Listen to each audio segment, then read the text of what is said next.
I want to go on to something that Senator Klobuchar brought up, but probably something I was working on maybe before she even got to the United States Senate. And this is cameras in the courtroom. And I made a point when I appeared before the Judicial Council last week, and Chief Judge Justice Thomas introduced me. I said, remember, today I didn't bring up about cameras in the courtroom. He says, we're getting off to a good start. Because obviously he does not agree with me on this point.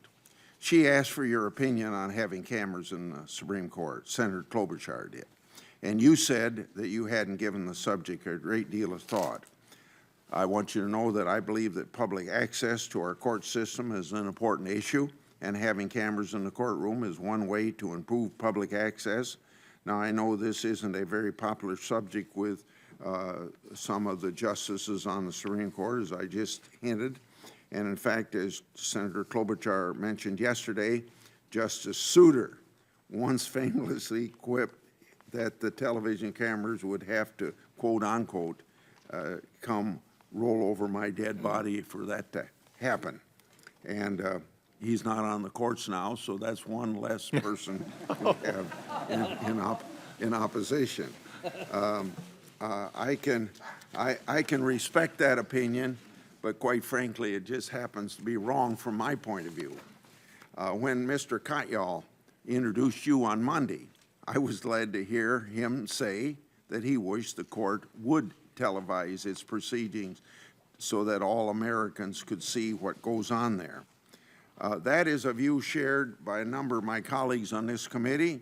We believe that allowing cameras in the federal courthouse would open the courts to the public and bring about better understanding of the court and its important work.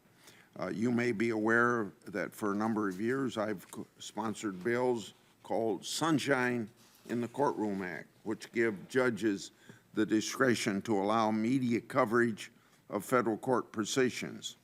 Given your discussion with Senator Klobuchar yesterday on the issues, I'm not going to ask for your opinion to have cameras in the courtroom, but I would very much appreciate this. If you would think about the issue, I would appreciate it if you keep an open mind as you move forward on this process. And I guess if I could ask you to have that open mind, that's all I'd ask you to do at this point. You have it. Okay. And I'm sure I've gotten to know some of these guys pretty well over the last few weeks. Okay. Some nice folks.